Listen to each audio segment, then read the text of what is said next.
The Knight's Tale. It was a fine spring morning when a group of pilgrims set out from London to Canterbury.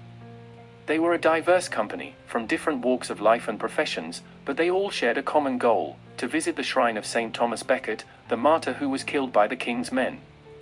Among them was a noble knight, who had fought in many battles and wars, and had seen many lands and peoples. He was a courteous and generous man, who loved chivalry and honor. He rode a fine horse, and wore a simple tunic stained by his armor.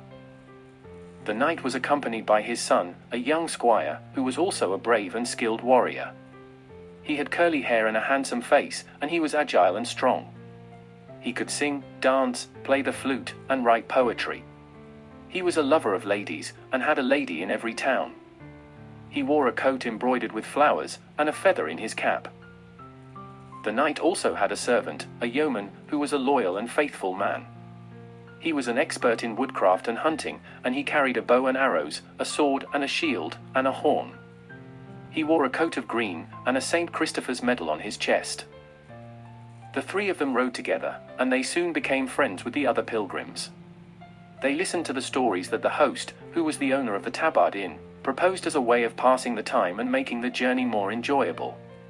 The host said that each pilgrim should tell 2 stories on the way to Canterbury, and 2 more on the way back, and that the best storyteller would win a free meal at the inn.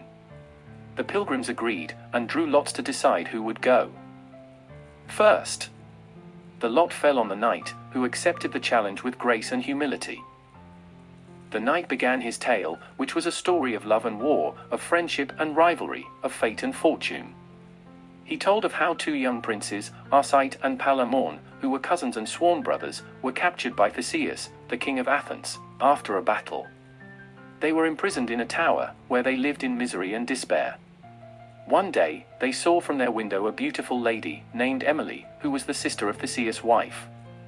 They both fell in love with her at first sight, and forgot their bond of brotherhood. They became enemies, and each claimed Emily as his own. The knight continued his tale, and told of how Orsay was released from prison by the intervention of a friend, but was banished from Athens on pain of death. He disguised himself as a servant, and returned to the city, hoping to see Emily again. He also told of how Paris escaped from the tower with the help of a friend, and hid in a grove, where he met Orsay. They recognized each other, and agreed to fight for Emily's love. They prepared for a duel, but were interrupted by Theseus, who happened to be hunting in the forest.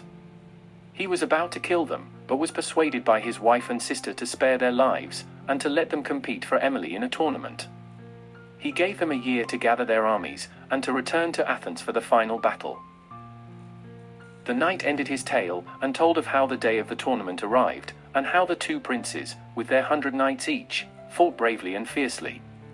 He told of how the gods intervened in the outcome, and how one of the princes was wounded and died, while the other was victorious and married Emily. He told of how the dead prince was honored and buried, and how the living prince and Emily lived happily ever after. He told of how the 2 cousins were reconciled in death, and how their friendship was restored. The knight finished his tale, and received applause and praise from the other pilgrims.